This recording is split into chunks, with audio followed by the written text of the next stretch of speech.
Good afternoon. This is the special city council meeting of April 27, 2020. And I'll call this meeting to order, and we'll have a prayer by Councilman Vilhauer. Please rise. Dear Heavenly Father, as we gather tonight in these chambers and remotely to participate, watch, and listen, we ask that we feel your spirit move among us. Now, as council members and mayor, give us the wisdom and compassion to do what's right for this community. In Jesus' name we pray, amen. Thank you, Councilman Vilhauer. Please join me in the Pledge of Allegiance. I pledge allegiance to the flag of the United States of America, and to the republic for which it stands, one nation, under God, indivisible, with liberty and justice for all.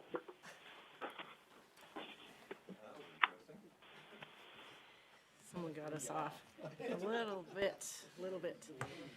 Item 4 is approval of the consent agenda.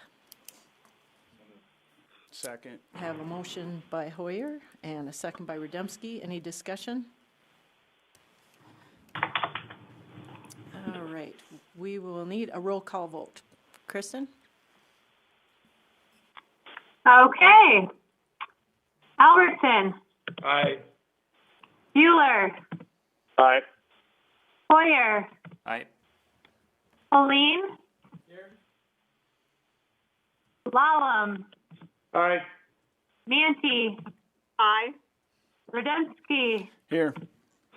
Roby. Aye. Vilhauer. Here. Y. Present. Okay, I'm assuming present means aye. And here. All right, the next item on the agenda is public comments. And this is the item and the time reserved for anyone who would like to make a public comment to do so. If you'd like to make a comment, please state your name into the microphone for the record before making your comment. If your comment is related to an agenda item, please wait until that agenda item is taken up by the council. So we'll be talking in a few minutes about the emergency ordinance and resolution, but this is for just general items that aren't on the agenda. Is there anyone who cares to speak?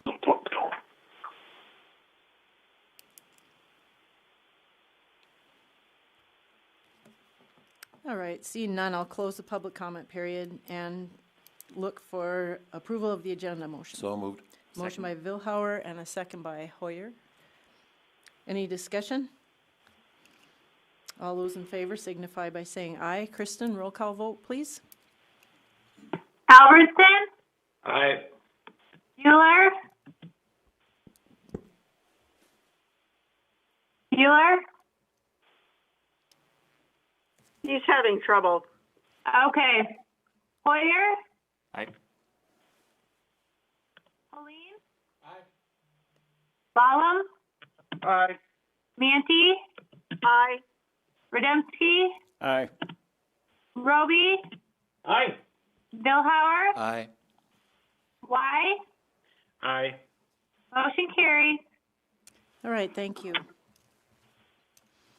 Item 7 is the regular agenda, and item A under 7 is review of the continued necessity of Ordinance 20-14, an emergency ordinance relating to the pandemic outbreak of the novel coronavirus, COVID-19, providing for the closure of certain businesses to on-site, on-sale patrons. And before I open the public hearing, I would like to ask the city attorney, Matt Roby, to say a few words about the emergency ordinance and how it relates to the governor's executive order and the president's Opening America Up initiative. Matt? Thank you, Mayor. Is that coming through all right? I can hear you. Yes. Now I can see you too. Okay. Well, I guess first I'd just like to say, this is the ordinance that was originally passed at the March 23rd special meeting of the council as an emergency ordinance. It was reaffirmed at the subsequent meeting, and at the last meeting of the council, an expiration date of today at 11:59 p.m. was placed on this ordinance. Now, just to be clear, there's been some confusion in the public about what this ordinance does and does not address. So I'll just briefly, the ordinance, if not specifically mentioned, the ordinance does not affect the operation of your business. And so I'll just run through the list here real quick. These are those businesses that fall into the following category: restaurants, food courts, coffee houses, bars, breweries, distilleries, wineries, clubs, cafes, and other similar places of public accommodation are not able to be open for on-site consumption, but may provide services, curbside services, delivery, drive-through, off-sale services if they have the appropriate licensure and the like. Recreational facilities, public pools, health clubs, athletic facilities, and theaters, movie theaters, music or entertainment venues were directed to close and cease operations. Bingo halls, bowling alleys, indoor climbing facilities, skating rinks, trampoline parks, and other similar recreational facilities were also directed to close and cease operations. If you weren't listed in what I just read off, I glossed over a couple of them that we don't have in our community, but you weren't affected by the ordinance. There is some exceptions to that. For example, the one that sticks out to me is that there's a cafeteria at the hospital. There's an exception. There's 4 or 5 exceptions to our ordinance. The cafeteria at the hospital is not required to close. It serves that essential function at the hospital.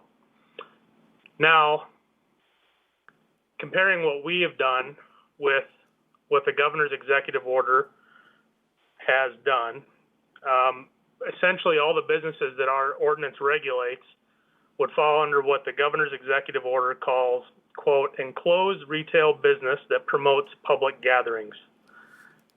So all the businesses I just mentioned, according to the governor's executive order, would be required to do the following: suspend or modify business practices as recommended by CDC guidance that involve 10 or more people to be in an enclosed space where physical separation of at least 6 feet is not possible.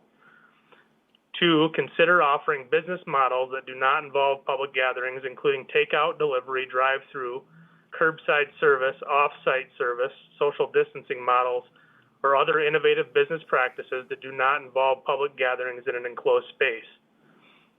And 3, consider business arrangements and innovative ideas intended to support the critical infrastructure sectors. Now, the governor has been very clear that her executive order is not a directive for any business to close. So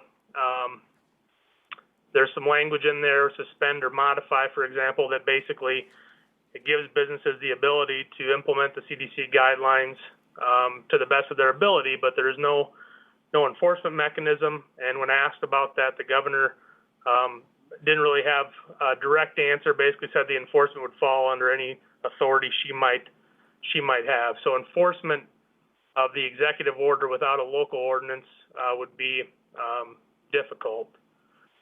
Other than that, the executive order also addresses a few other categories. I will just point out the other business category besides the enclosed retail businesses category that I just mentioned.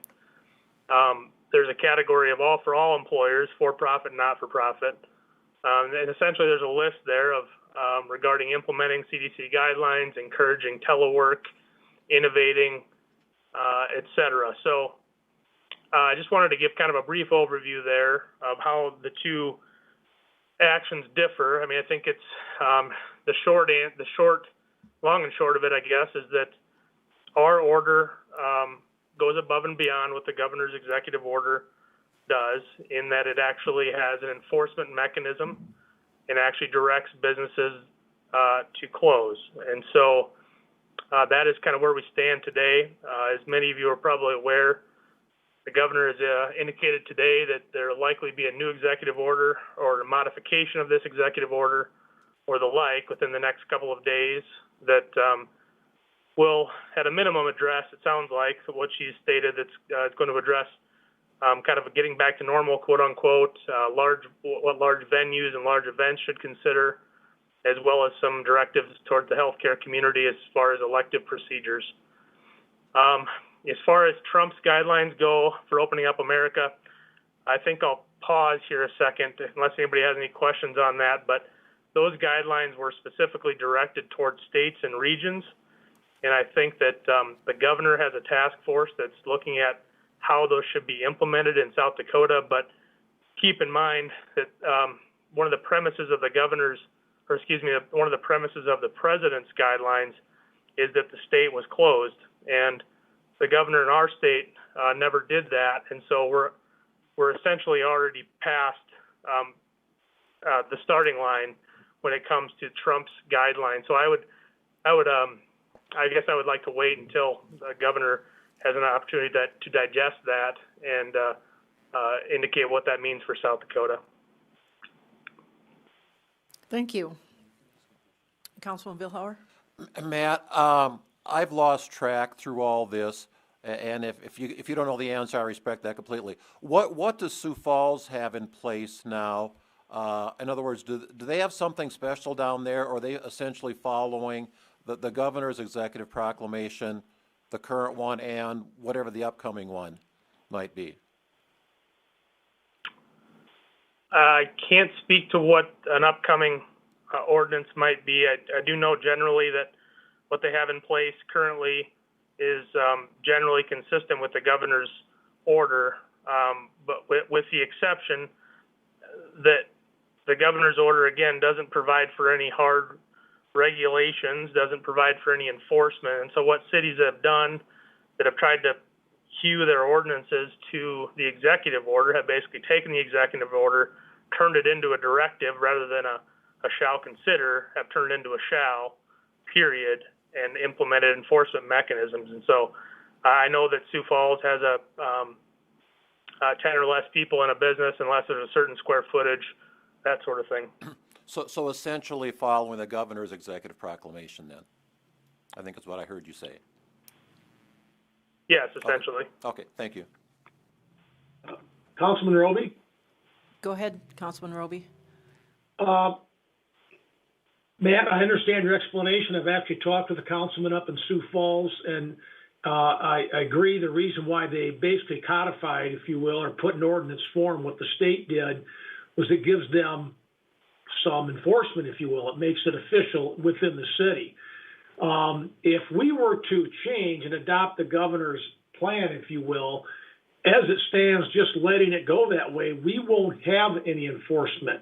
So that's why, is that correct? To the best of my knowledge, if we didn't have our own ordinance in place, we would have no enforcement capability locally. You know, I think for the most part, people are, following the guidelines and rules, if you will, as best they can. But, without any type of an enforcement mechanism, I mean, if we let the rules relax a little bit, and, I always use the example of the speed limit. If you bump the speed limit to 60, well, a lot of people are going to go 64, 65, and so on.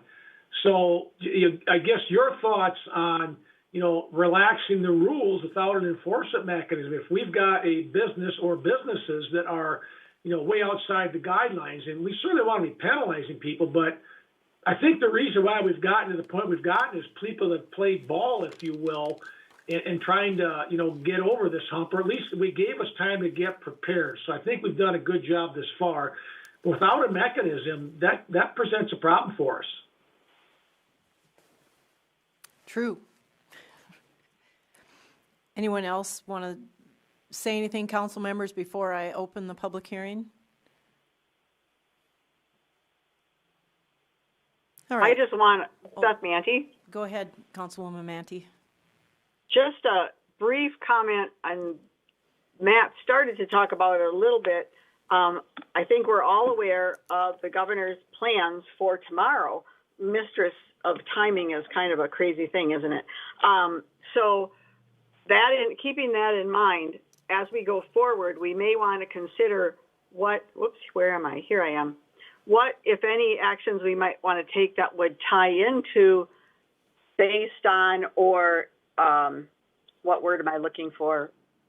Matt, you can help me out here. Is there any way, anything we do today can be structured in a way that should the governor's ordinance, executive order change considerably from what I'm looking at now, that we can have language that would accommodate that without having to bring back together another special council meeting? Well, if the ordinance currently in place expires, we would essentially just default to the governor's order. If tomorrow that executive order was repealed and replaced with something different, then we would just follow what was new and different. If that was repealed entirely, there would be essentially no regulations. I think there's a way to, you could endorse the governor's order as it is now and may in the future be amended or something like that. You could certainly do that, yeah. Just food for thought. All right, thank you. Anyone else? Okay, I'm going to open the public hearing, and I believe that there are quite a few people who may want to speak about this, and I want to thank everyone who has called in order to do that. An engaged community helps the council make good decisions. My goal is to ensure that everything gets done in a reasonable amount of time for everyone involved. So I am going to limit this a little bit, and I'm going to allow about half an hour for public testimony, and we'll see how it goes. In order to make sure that everyone has a chance to state their position, I will ask that each person limit his or her time at the microphone to a minute or so in order to clearly state your opinion. I will go back and forth. It seems that we have people who want to prolong the restrictions and people who want to end the restrictions, so I'll go back and forth between those. Please do not repeat explanations which have already been given. You can just say that you support this side or that, but you don't need to, in detail, say it. But I do want to hear your name before giving your opinion. This is not a debate, so please do not come back to the microphone once you've had your time, unless you've been summoned by a council member or by me. So I am going to start this out, and it might be kind of messy with a bunch of voices at the same time, but I'm going to ask for someone who is in favor of prolonging the ordinance to speak first. So if you are in favor of prolonging the existing ordinance, please state your name and then stop and I will call.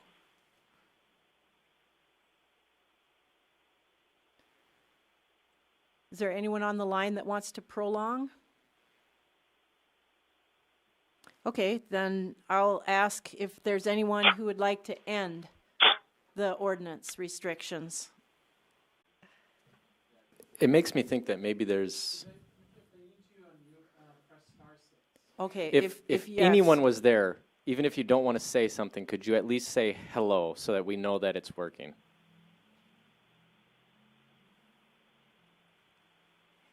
I see quite a few numbers. There's someone who's unmuted. Yeah. Okay. There we had one. Yeah, hello, this is Dan O'Neill, and I'm hearing your conference call. Okay, thank you. So it is working. Yeah, to mute or unmute yourself on your phone, press *6. That'll toggle the mute and unmute function. Okay, *6 will unmute you if you're muted. And I will call again. Is there anyone who is in favor of prolonging the ordinance which is in place right now? If so, please state your name.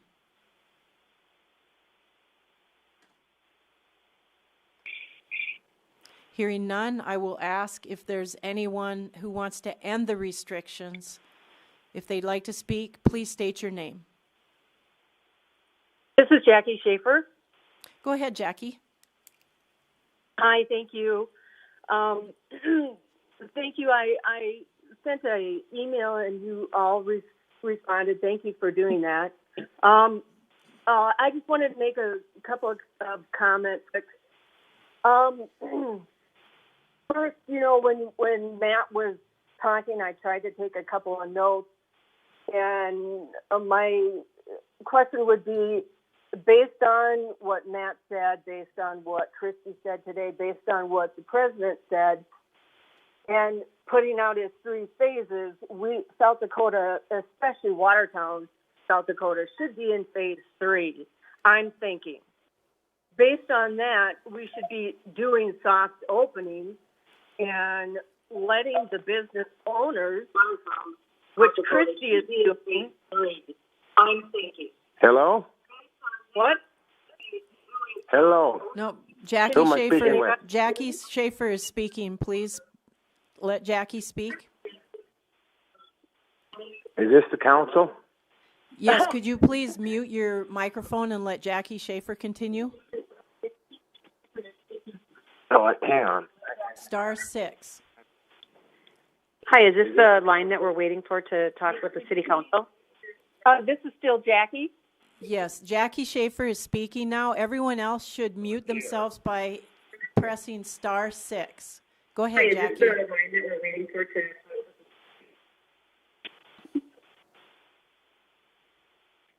Jackie, you can continue. Okay, thank you. So then, with the soft openings and letting the businesses, which Christie has, had, but as far as putting those and implementing their guidelines to do that, I in absolutely no way can imagine that the council people don't think the businesses are smart enough to do that. I mean, if it says 10, every business person that I know in Watertown has the character that they're going to follow this stuff, and you want to keep fines and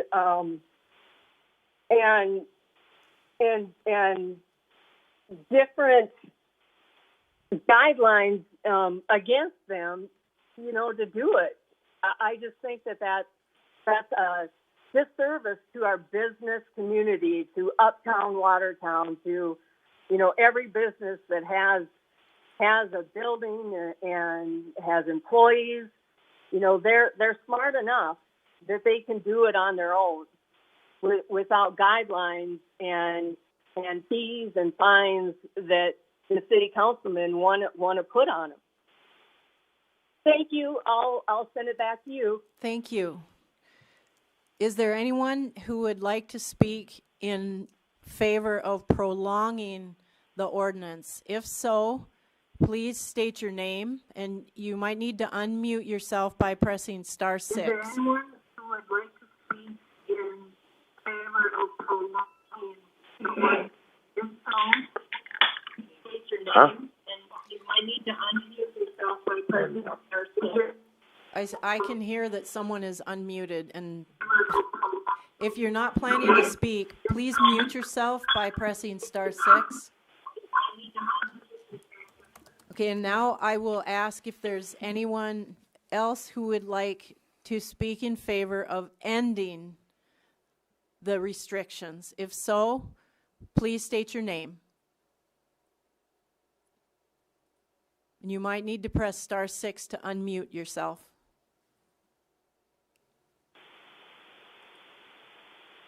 Please state your name.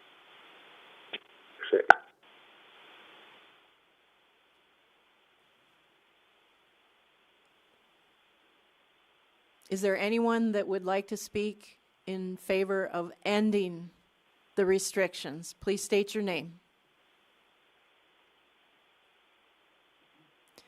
Hearing none, I will call one more time for anyone in favor of prolonging the restrictions. If so, please state your name.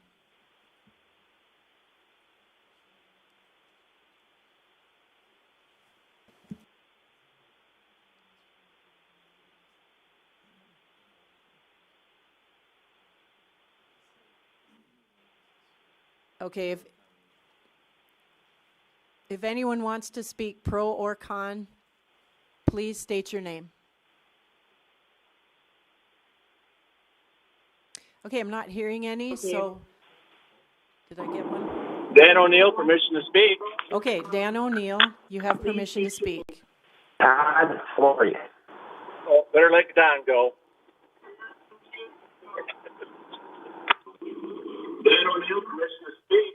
Okay, Dan O'Neill. I thought I heard Dan O'Neill. Dan O'Neill has permission to speak. Thank you, Mayor. This is Dan O'Neill. I just want to, again, voice my support for the sunsetting of the ordinance 2014. Have a lot of confidence in the business owners of Watertown. I think they have been very supportive of the council for the last 4 weeks. And I think they'll be very supportive of the community going forward. So I'm going to place a lot of faith in their ability to follow then the governor's executive order as it currently sits. If it's a small modification going forward, I think this process is probably going to be very helpful for the city and the community, and that's just basically, I think, is a good way for the community of Watertown to go forward. So and that's the end of my comment. Thank you, Mr. O'Neill. Is there anyone else who would like to speak? Either way, please state your name.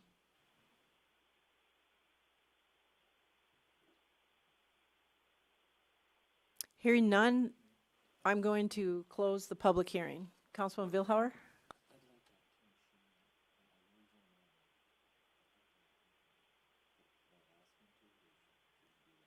Hi, Bob Becker.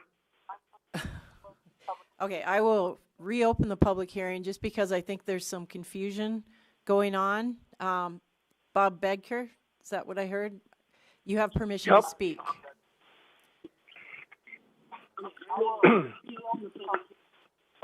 Go ahead, Mr. Becker. Okay. I'd just like to voice my support in sunsetting the ordinances. I'm obviously a restaurant owner, bar owner, with a lot of space. I mean, we can easily separate people. Obviously, we want to do the right thing, but it's getting very hurtful. That's all I've got. Thank you. Thank you. Appreciate that.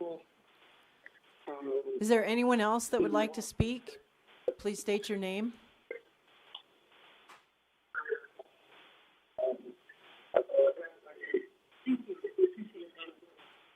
Mayor, I heard Todd Flory earlier. I don't know if you wanted to speak or not. Please state your name. Todd Flory. Go ahead, Todd. You have permission to speak.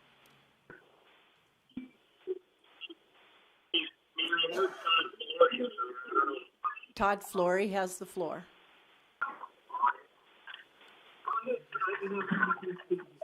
Hello.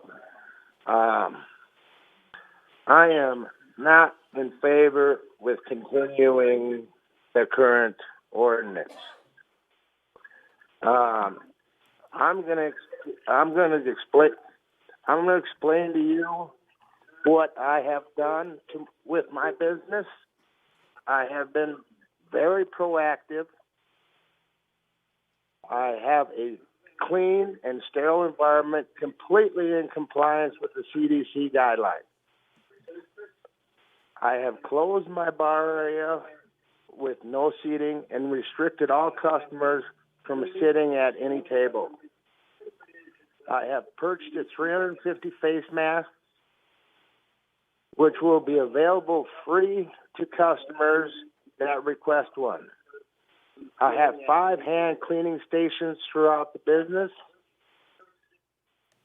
I installed plexiglass partitions between all machines, in addition to always respecting the 6-foot social distancing standard.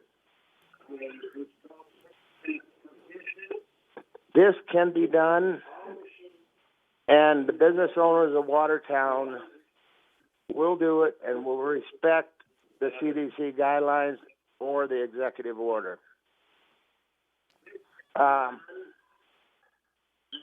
For everything from the initial ordinance, what have we gained? Our health professionals and our hospitals are ready for maximum capacity.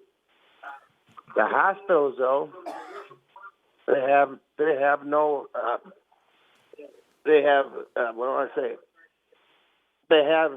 business. There is no problem out there. So therefore, it is costing our hospitals money and our clinics money. And for what? Business has closed on an operating basis. The business that are still open, the only reason they are operating is try to stay alive. Unemployment has soared at a staggering pace. Mortgage payments have been delinquent. Incomes are falling. State tax revenues have been sliced in half. That cannot continue. Last week,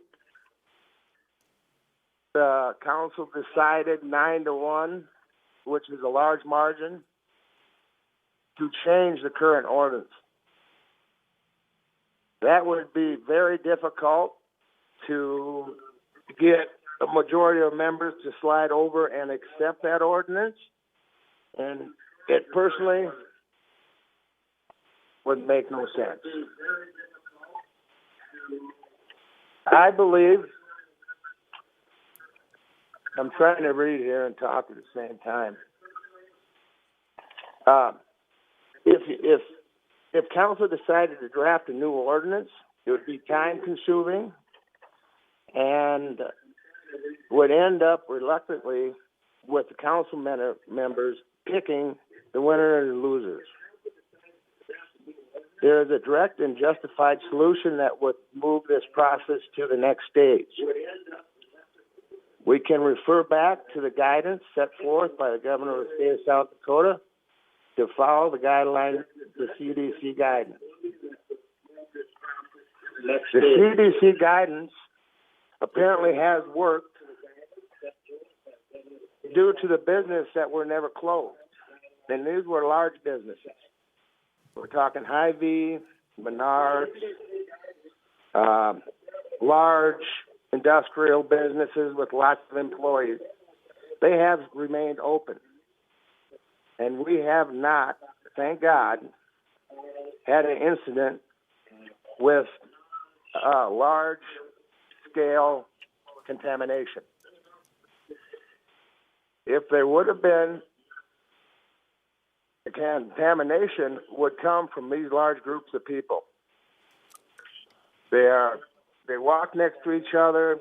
They don't always abide by the CDC guidance. It's tough to do. They do their best.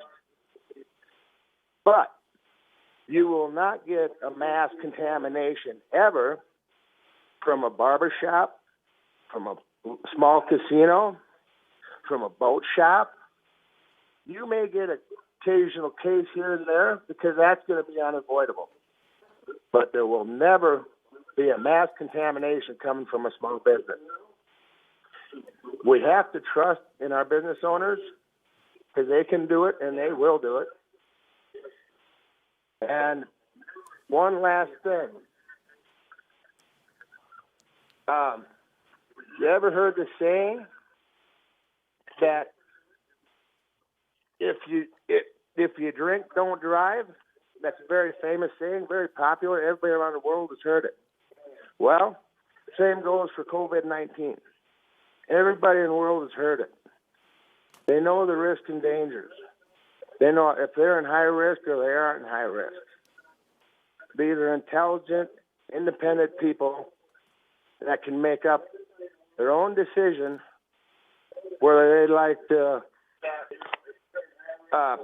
risk the chance of going out in public and catching the virus.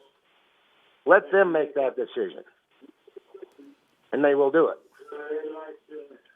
So I support going with the executive order. Let them make that decision. Okay, thank you, Mr. They will Flory. do it. Please mute your mic. So I support. *6, thank you. Is there anyone else that would like to speak? If so, please state your name.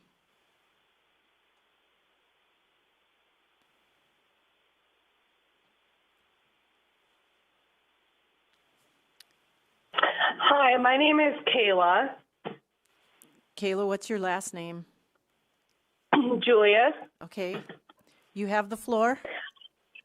Okay, I just want to first say that I'm very thankful for all of you. I know this has not been an easy journey for any of you, and I know that it's been crazy, and I just want to say thank you again. And I also just want to say, like, at first when this all happened, like, I think that you guys all took the right precautions, and I think we've been doing what we need to do.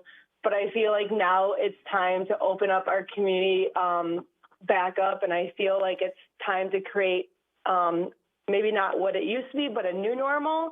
And I'm just really hoping that happens because I'm ready to get back to normal, and I'm just really praying that this happens, but I also want to support you guys. So whatever you guys do, I know that you'll have the best interest in everyone. Thank you very much. We appreciate that. Is there anyone else that would like to speak? If so, please state your name. You might need to press *6 to unmute yourself.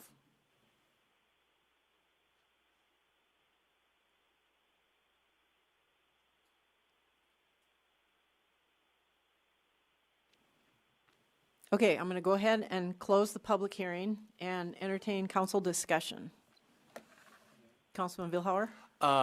It might be helpful. I'd like to add a few comments regarding our local unified command team, because we had nobody call in to present a pro side of extending the resolution. But I think it would be helpful for the public to know and for the council to know, local unified command team, you and I sit on that. We meet every day, comprised of healthcare professionals, first responders, police, fire, some Cottington County personnel, et cetera, as well as Mayor Karen and myself. And just to let you know what their perspective, just a few comments.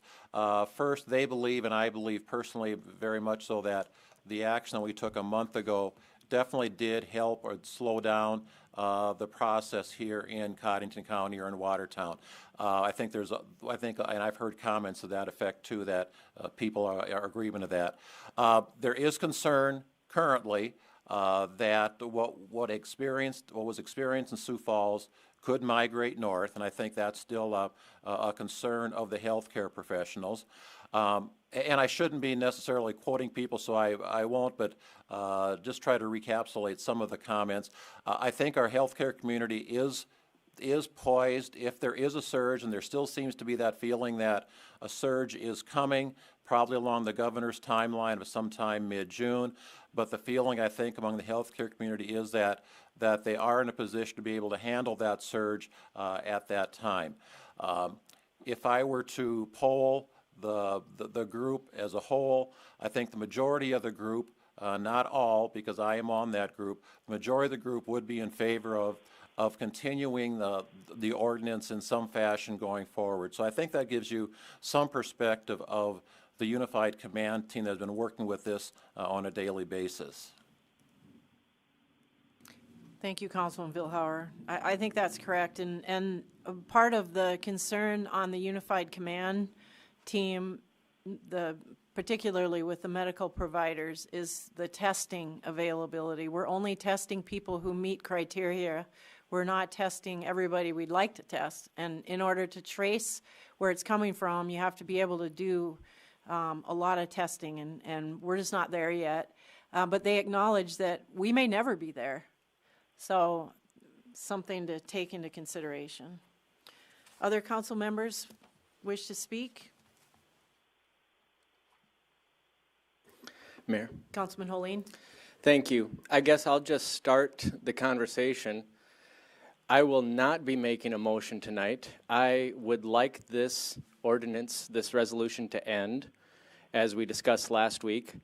I think that it has lasted long enough, and I think Watertown is smart enough, healthy enough, and ready to move on to the next phase. I would like to remind everyone, over a month ago when we first did this, the entire premise was just to flatten the curve so as not to overtax and overburden the healthcare system that we have so that we could treat patients. It was never to stop every single case of COVID. It was only to flatten the curve to make it possible that we could treat people when they have it. That mission has been accomplished. Our hospitals are ready, locally and statewide, and I think that it is time to move on to the next phase, get the economy rolling again, because we do know that we are facing dire economic situations right now locally, and we have heard from many business owners that are being hurt tremendously, and when they hurt, their families hurt, their customers hurt, the entire city hurts. I want to move this city forward. I want the economy to open back up in a smart way. I think if we go back to the governor's guidelines, we still have restrictions. I want to remind everyone, this is not a free-for-all. This is just opening with restrictions. You still have social distancing, still have space apart, you still have restrictions on 10 per establishment. We want to keep people safe, but we also need to get the economy going again. So I am not going to make any motion to extend this resolution, and I will be opposing anyone who does. I think it's time to let this pass. Inaction in this case is going to be opening up the economy for those who are listening. So that's what I will be choosing to do. And but I do want to thank everyone that we have heard from. It has been a testament to the intelligence of the city of Watertown that they can see both sides. I've had very few people be very angry with me, and I just want to thank you, but I think it's time to get Watertown going again. Thank you. Thank you, Councilman Holeen. Councilman Rademski. This is probably one of the toughest decisions any previous council or potentially any future council has ever had to make. Everyone we heard from tonight was in favor of opening things back up. I would have to agree with that. We flattened the curve. We didn't have a case for 3 weeks. We're up to one more case now that's currently active. We need to get people back to work also. I agree with that. And there isn't a news channel you can turn on, a paper, social media, where people haven't been educated and know what symptoms to look for, determine whether they're at high risk of getting this or not. And I also feel it's time that we need to let people take responsibility for their own actions and decide whether they want to frequent an establishment, if they're in fear of coming in contact with the COVID virus. They can order takeout yet. They can choose not to go there, go back when it's not as busy. You know, there's hundreds of people working in these factories, and then they're out intermingling in the community with everybody else that could potentially be a carrier. You know, so many of them are asymptomatic that will show no signs whatsoever that could be walking around spreading it, and you don't know that. So tonight I will also be in favor of sunsetting this and going with the governor's guidelines. Thank you. Councilman Hoyer? I just had a question for Matt. Looking at the governor's guidelines, when it comes to, we keep saying the 10-person or less rule, is it 10-person or less in a business, or is it more allowable if you can go 6 feet spacing, just for clarity? Yeah, I can just repeat the language here exactly. It is suspend or modify business practices as recommended by CDC guidance that involve 10 or more people to be in an enclosed space where physical separation of at least 6 feet is not possible. So you're correct, Councilman Hoyer, that a larger business that could fit 100 people in every 6 feet, as long as they could all be 6 feet apart, they could do so. Okay, I just wanted to make sure that language was clear for folks. I guess for me, looking at this, I do view as well that when we initially put this in place, it was to get better situational awareness of what was going on.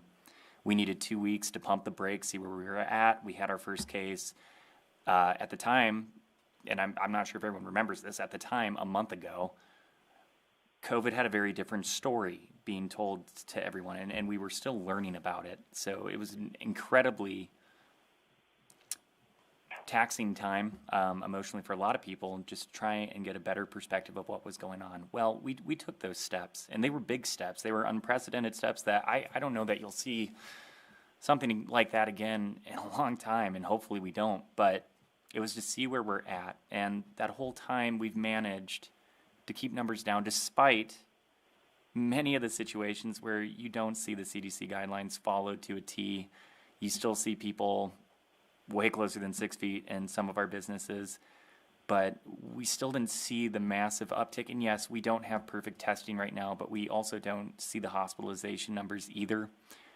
We're still in unprecedented territory, but I too have a ton of faith in our local businesses that they can do the right thing. I mean, hearing a casino owner say that they're going to put plexiglass in between machines and sanitize them, and they're going to offer masks to people, that's a big deal. That masks are not easy to come by these days. So I'm very impressed by that. But I think that's reflective of the majority of our businesses. We have many that closed on their own. I'll reiterate, salons were never told to close. Barbers were never told to close. They chose to do that because they felt responsibility to do it. And I think we'll see continued responsibility with many of these things. But following the guidelines that were put out for us at the state level with our state medical experts as well, I think that we can ease it up to a point where we can just take it from where we're at. We gave our medical experts time. We're as prepared as we're going to be. And I continue to think that we're not going to see a huge influx of testing supplies like some other areas in the country have seen.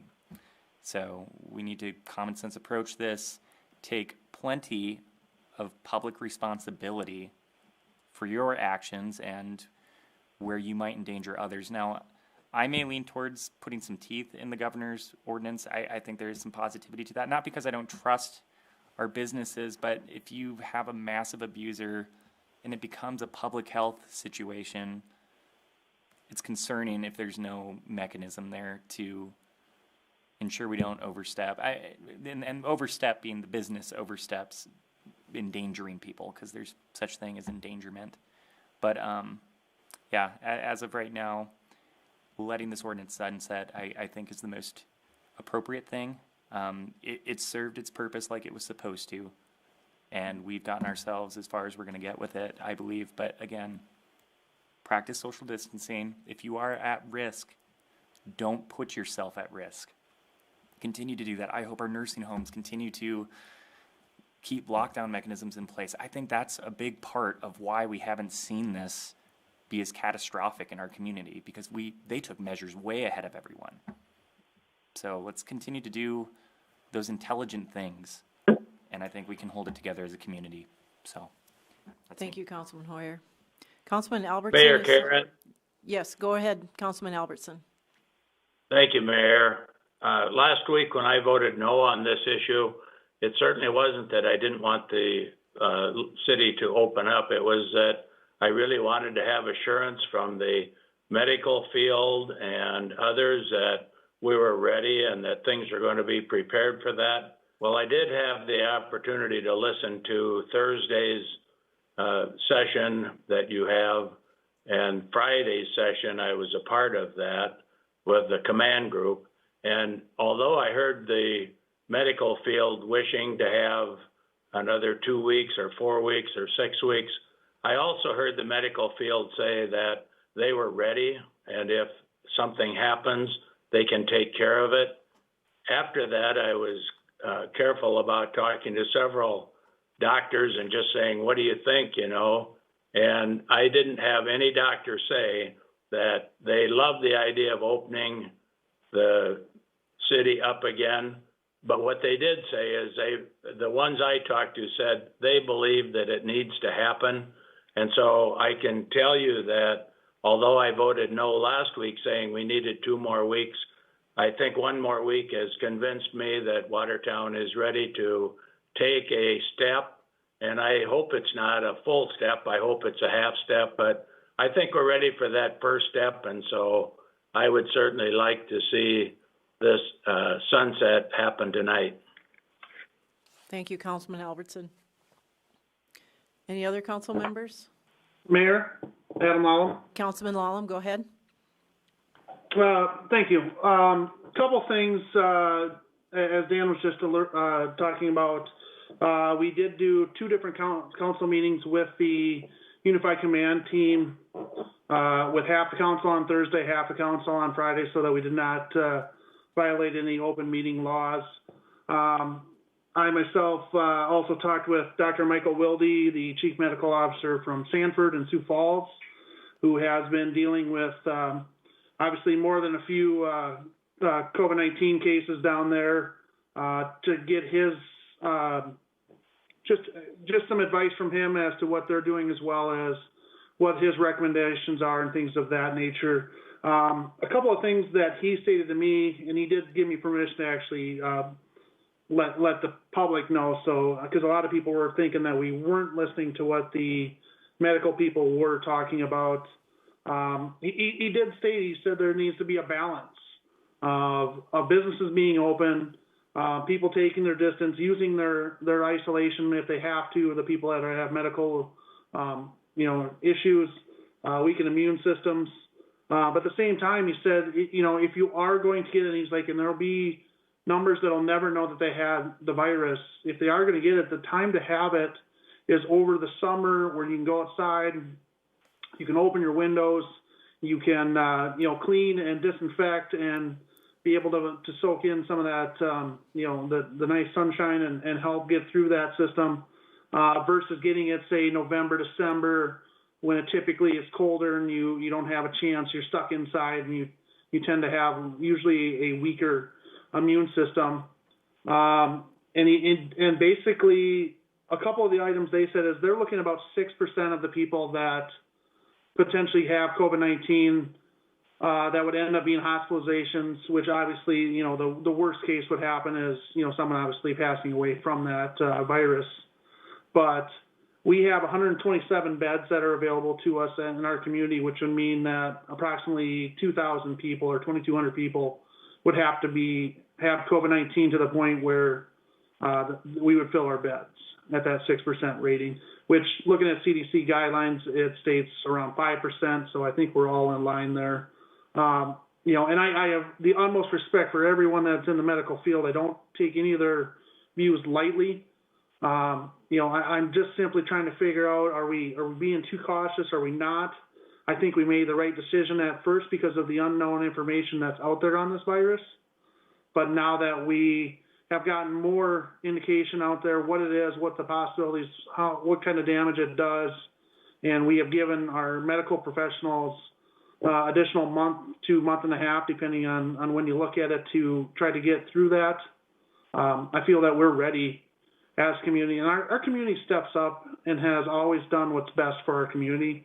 And I don't think that they're going to change that now just because they're allowed to open some of these businesses that we have closed down. So I will also be voting to let this thing sunset as well. That's all I have. Thank you, Councilman Lallam. Other council members? Sarah, Beth Manty. Go ahead, Councilwoman Manty. Well, everybody said a lot of the things that I agree with, so I'm just going to give a couple cheerleader type comments. I think that, as people have stated, the businesses have been very cooperative, and I know there are some folks in our community who have some fears about what will happen if we do this, and my advice to them would be to make a personal choice. If you don't want to go out, please don't go out. If you want to wear a mask, please wear a mask. If you don't want to go into a business, please make sure that you keep yourself safe and to the comfort level that you have. That being said, I really want Watertown to believe that we can do this, and I think that the council needs to be the ones who provide this optimism, cautious optimism, maybe, if you want to say that. And I think as everybody starts turning on open signs, we need to make it very clear that this is not business as usual, but this is business as COVID-19 usual. And that will allow people to learn to understand what those guidelines may be. And we may have to post them. We may have to go as far as posting them in some of the businesses. I think another council person had alluded to that in another communication. I do believe that we need to, again, encourage our people to support the local businesses to the same extent that they've been supporting them now with the takeout and carry out and buying things online with our local vendors. Now we need to make sure that they continue to support those folks, either in the way they're comfortable, which means online or to go, or to start visiting them. I think we need to balance our optimism with realism, and that's where I'd like to see us at least know what we would have to do or what would be the marker for, okay, guys, this has gotten a little out of hand. But I can't help but thinking the same thing others have, is that we have people who've been shopping at Walmart and Target and Hy-Vee all along. Some wear masks, some don't. We have people coming from out of state and out of town. I know there's people from Sioux Falls and Minnesota that shop here. And again, we have not seen this extreme surge, and I don't think we're going to. But I do want us to be cautiously optimistic. I think that the last note I made here is, I guess I said balancing the optimism with realism, but small businesses are the backbone of our community. Yesterday, I saw 2 more closed restaurants where in the sign in the door were for lease, which tells me that those businesses have not only closed, but they're not reopening. And I think the longer we go with this, the more of that type of thing we're going to see. And so I think people are going to look at us, look at Watertown. We did it right at the beginning. We're going to do it right now. I hope that we will make sure and add this enforcement piece that's needed that Matt alluded to didn't exist. And let's trust our community and let's support the people who make the decision to continue to stay home or whatever. Let's keep volunteers there to deliver their groceries. I mean, I think we can do this. This is something where we're balancing that realism with that optimism. So that's my 2 cents worth. Thank you, Councilwoman Mann. Mayor Karen. Who's speaking? Josh Y. Oh, Councilman Y, you have the floor. Thank you. I would just like to say that our businesses that have been closed have been waiting patiently to reopen. I think I have great faith in them that they will follow the CDC recommendations, the recommendations of the governor's office, and I think they're ready to open. They've bled long enough, and they're anxious to open, and I don't think they're going to screw this up, so to speak. So I am ready to see these businesses open and follow the state guidelines along with the government guidelines. And I think they've got a pretty good idea of how to do it, and I don't foresee any troubles with them. So I will be in favor of sunsetting the ordinance tonight. Thank you, Councilman Y. Councilman Roby, I see you've unmuted your, nope, maybe not. Yep, I'm there. Can you hear me? Yes, I can. Go ahead. Yeah, I don't want to repeat what's already been said, other than to say that I want to reiterate one thing Reed said, and that is that I've heard comments about we're going to do away with all the restrictions, that kind of thing. And I want to reiterate that we're not doing away with restrictions. We're going to take off the ordinance restrictions we specifically put in, and the state recommendations still have those guidelines we want to follow. I am not worried about business owners following the rules. I think there's a social element that has my concern. Just last night I drove by a group that had to be close to 20 kids all congregated in one spot.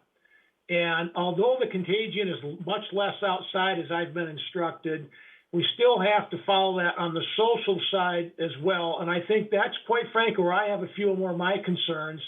So the appeal to the community, along with the business owners as the individuals, please practice those things in your personal life and off hours as well. Thank you, Councilman Roby. Councilman Bueller, are you struggling to, I haven't heard a peep. I see you're on, but muted.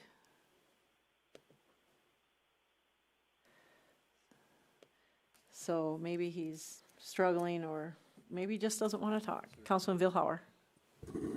I guess I'll speak now. I spoke before as a member of the Unified Command Team, and now I'll speak my position as a council member. I, too, am in favor of sunsetting this for all the reasons that have been presented tonight, so I won't repeat that.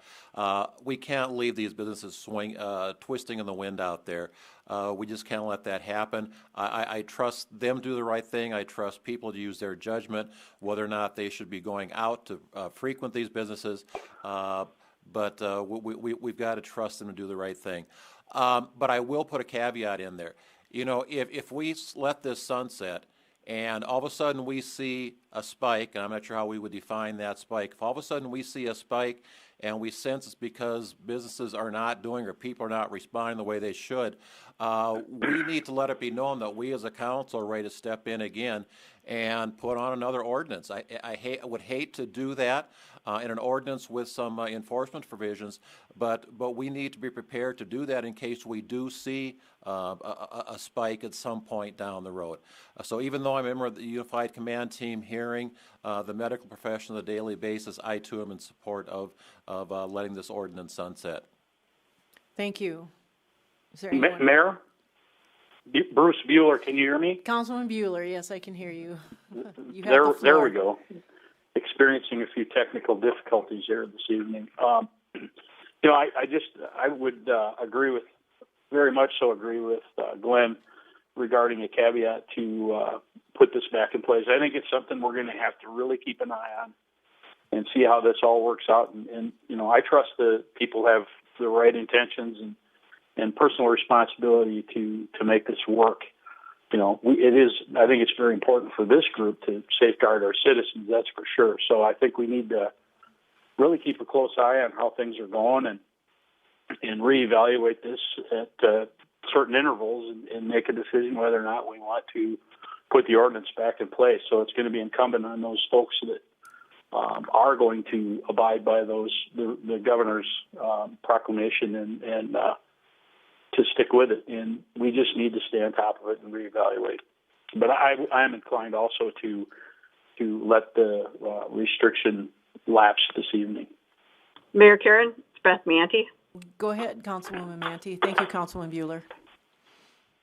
Just one last comment to summarize what everybody's talking about is I really want the public to be very clear in that sunsetting this restriction does not mean business as usual and that everything's going to open up to the way it was prior to the COVID-19 actions that we took. We are doing away with our more restrictive guidelines that we have put in place to give our healthcare system time to catch up, for us to make sure we knew what we were dealing with, but we are still going to be requiring businesses to follow the mayor or the governor's executive orders. And I just want to make that really clear so that people listening and so that the press can report it correctly that we are sunsetting our ordinance and we're going to the governor's executive order. And so I just want to make sure people were saying it, but I want to make sure it is said in that way.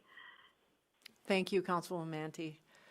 Well, all 10 of the council members have spoken, and I agree. I think that you've all put a great deal of thought. I know you've put a great deal of thought into this, and it isn't easy, but we've done a good thing in keeping a cap on our community. Our healthcare providers are ready, and the businesses are suffering. So this is probably the right thing to do.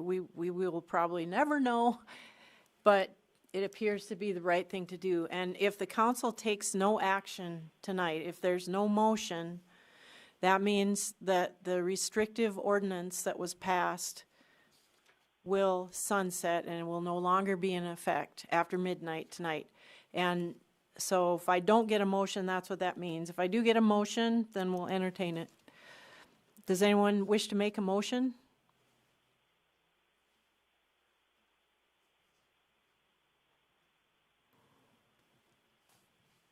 Hearing none, I guess there is no action is action. I could, I guess, ask for a positive in that the ordinance sunset as it's written, and then we can take action. I don't think that's Mayor, Josh Y. Yes, Councilman Y. I make a motion that we sunset the ordinance as stated. Okay, so we have a motion to leave the ordinance in place as written to sunset tonight at midnight, which would mean the same thing as no action. Anybody want to second that? Well, it appears as for lack of a second that the motion has died. Did someone want to speak? This is Beth again. If the motion is to allow us to, or is to sunset this, which is what we had said we were going to do, and that means that we're going to sunset it, I would second that. I'm not sure what we're doing here exactly. I just want to make sure. That's what he said, to leave the ordinance in place, which will sunset tonight at 11:59 p.m. Okay, then I will second that so that we can have an official vote. Okay, thank you. So we have a motion by Y and a second by Manti, and then this is action. So all those in favor of the motion signify by saying aye. Those opposed signify by saying nay. Roll call vote, please, Kristen. Okay, Albertson. Aye. Okay, Bueller. Aye. Hoyer. Aye. Pauline. Aye. Lallam. Aye. Manti. Aye. Rudensky. Aye. Roby. Aye. Billhauer. Aye. Y. Aye. Motion carries. Thank you. The next item on the agenda is item B, review of the continued necessity of resolution number 20-15, declaring an emergency concerning the pandemic outbreak of the novel coronavirus, COVID-19, and providing for responsive measures related to the operations of the city and the protection of public health. I'll ask the city attorney to tell the council what the options are here.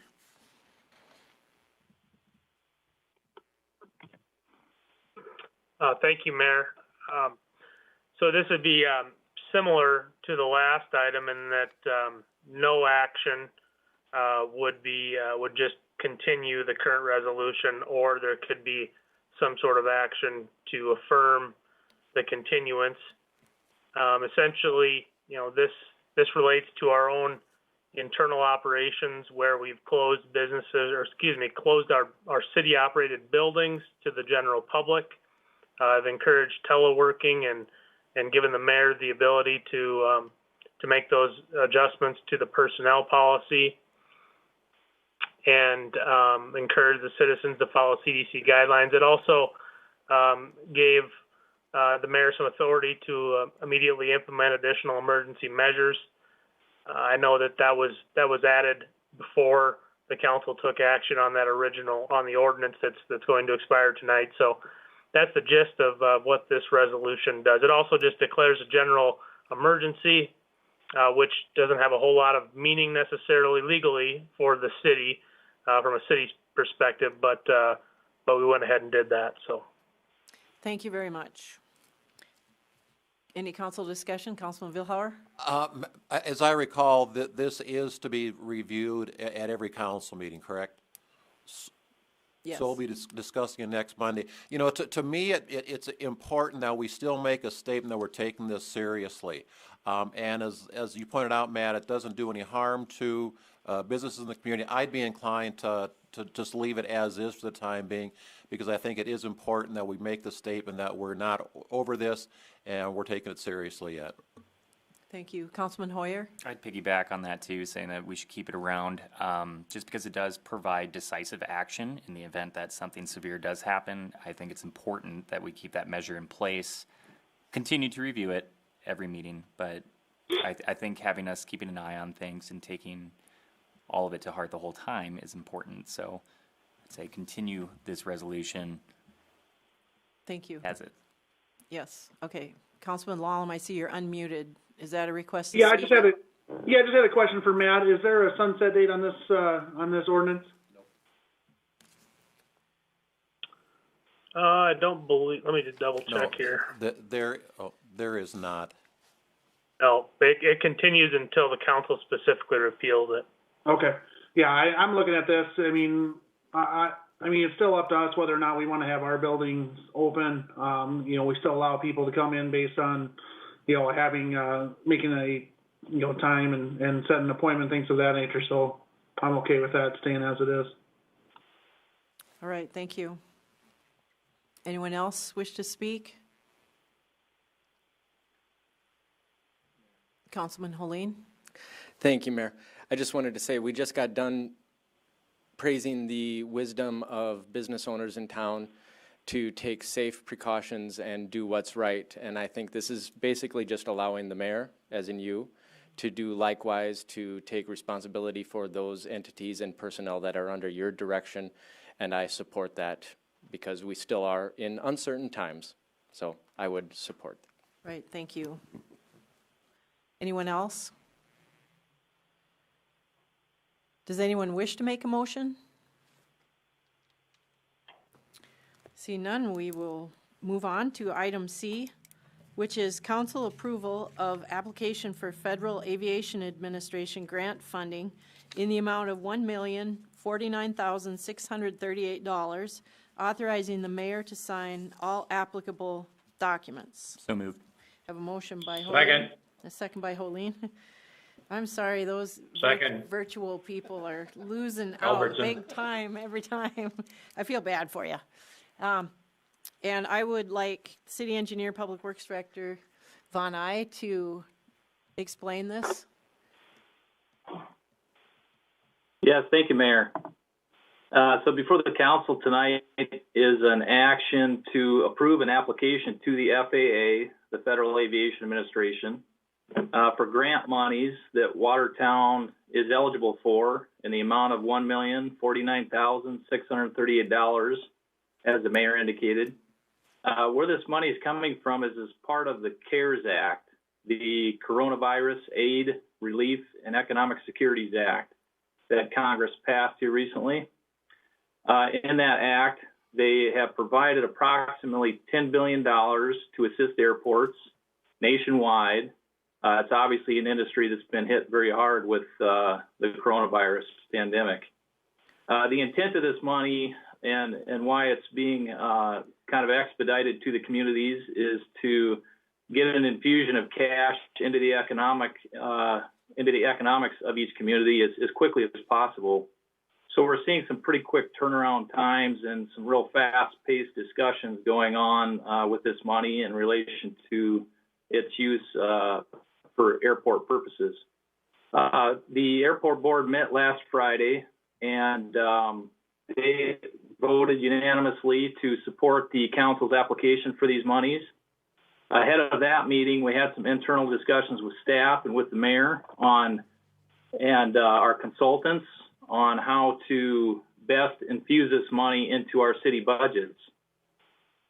And what was proposed at the airport board meeting is that the money be used for operational expenses, which is an oddity for FAA grant money. Usually it has to go towards projects and development type of expenses. In this case, because of the unique circumstances, they are allowing us money to be used towards operational expenses, such as payroll, utilities, supplies, services, and things of that nature. We as staff and the airport board agreed that to infuse this money into those operating expenses essentially helps the city's general fund and it helps benefit the community in the best way possible by getting that money back into that general fund. That, of course, is the fund that's taking the brunt of the hits on the reduced sales tax revenues. And for good reason, we were all in agreement that that'd be the way to channel this money back into the city. So the reason I explain all that is because we need to give indication on the grant application of our intended use of these funds. And so that use towards operational expenses is what we are identifying on the grant application.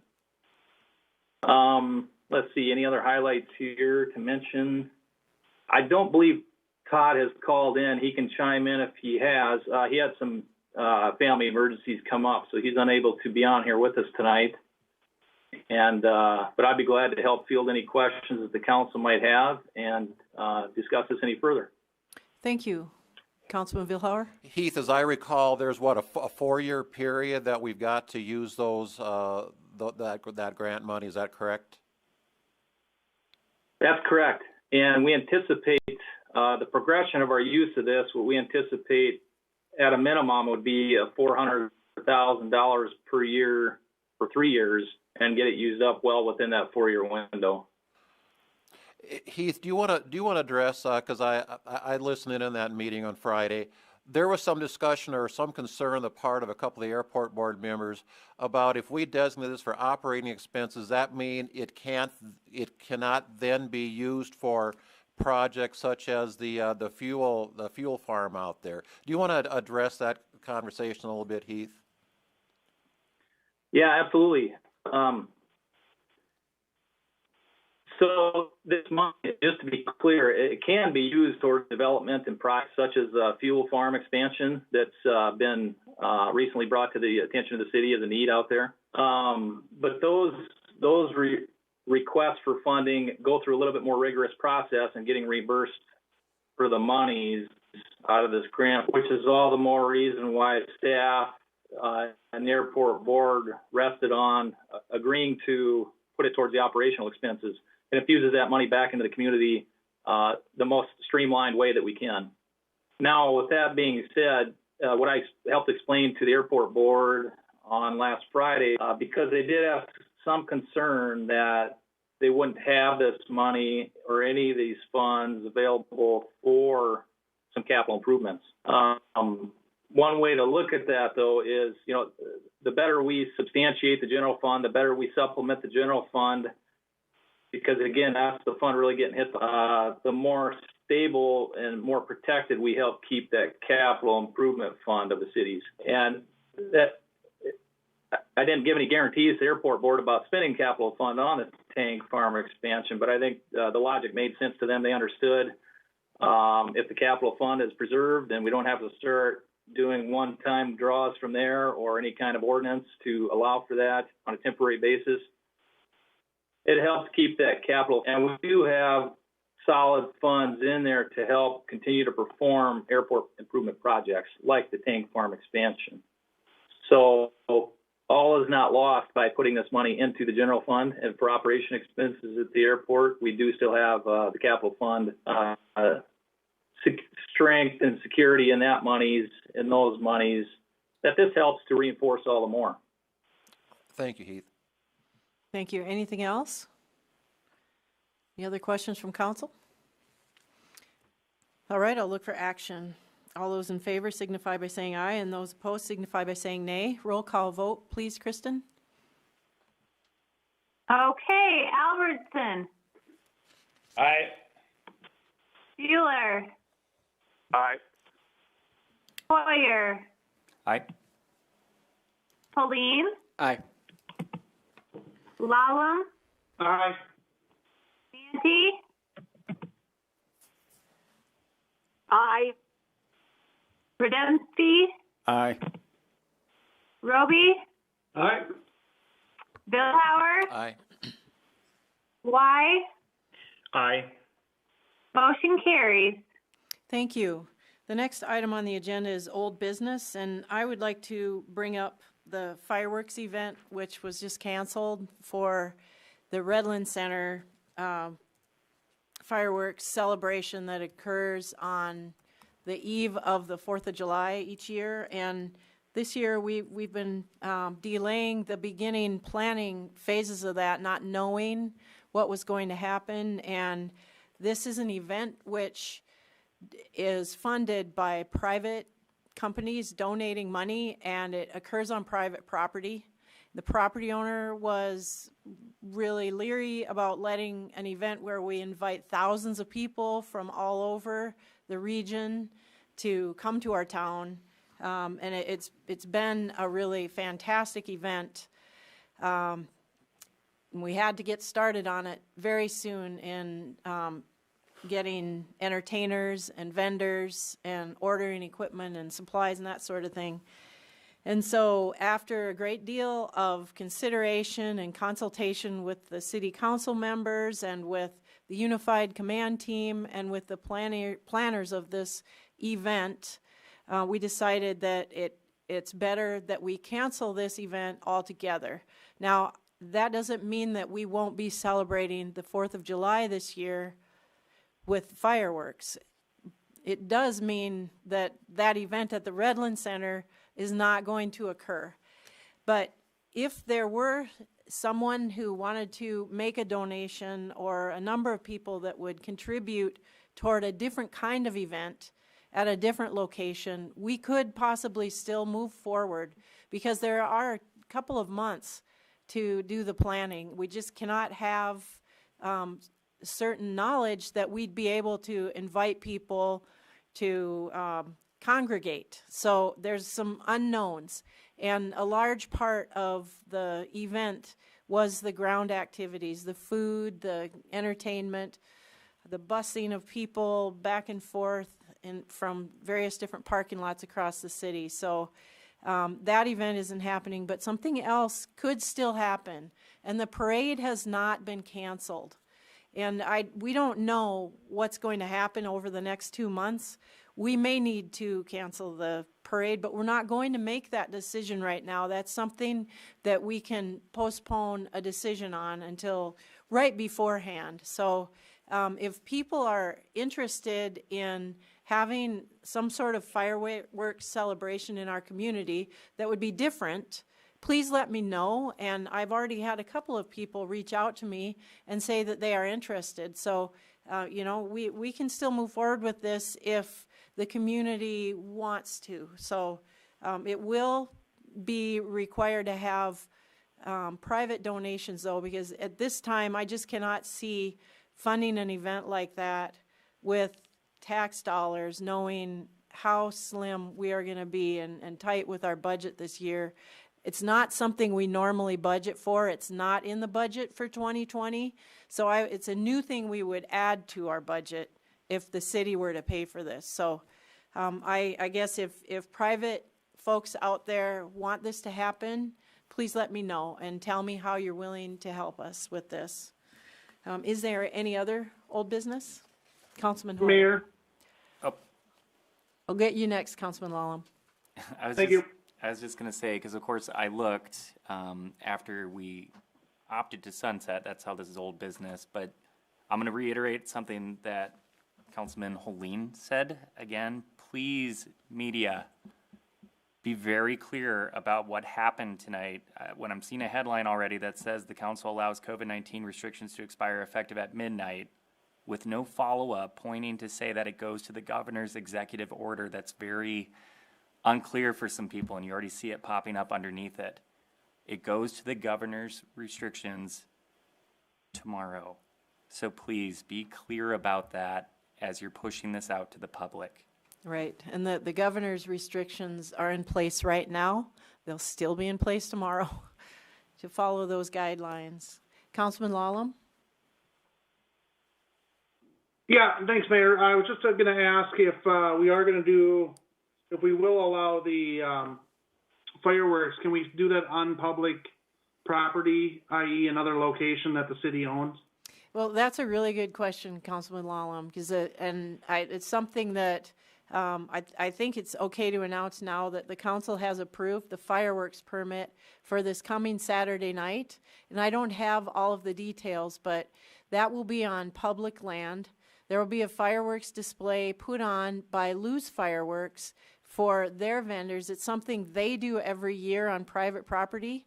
And this year, the field where they normally do it is already planted, and the owner of Lou's Fireworks, Dan Rydershot, reached out to me and asked if that event could be held on the public land, the soccer field, Anza soccer field, over by Premier Softball Complex in the southeast part of town, and we would invite the public to participate in that. And it would kind of be a trial run where we could see what it's like to ask people to comply with the CDC guidelines. Stay in your vehicle. Don't get out and mingle with other people. Stay in small groups. There will not be public bathrooms available. That's something people have to take care of on their own. There won't be anything happening out there, no food, no porta potties, no entertainment, other than the fireworks themselves. And so that fireworks permit was approved for this coming Saturday night. And the fireworks will be shut off at Anza's Soccer Complex. There's a parking lot there that the public can use.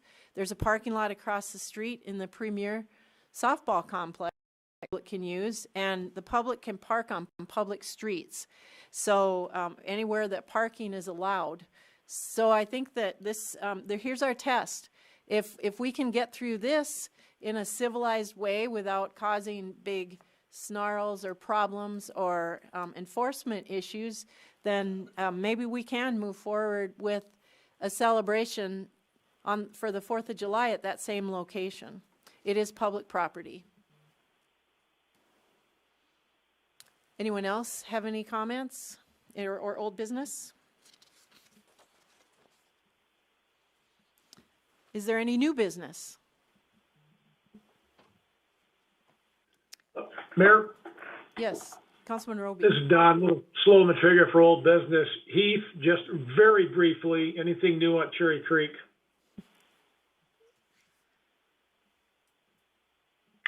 Thank you, Councilman Roby. No, nothing new there. If you recall last report, we are going to wait out to hear in the next several weeks with the developer, see if they proceed with their development project. And if not, we'll make plans accordingly on the city's end. Thank you. You're welcome. All right, thank you. Is there any new business? See none. Are there any liaison member reports? Councilman Vilhauer? Yes, today, utility board meeting, Manager Steve Liner wanted me to get the word out that their board has, again, will not be assessing late charges or disconnection for non-payment with the bill going out here within the next few days, as well as the bill going out a month from now. So he wanted me to get that word out to the public. I'm sure it'll be a press or it'll be in the write-up as well. But anyway, he wanted me to get the word out about their action today.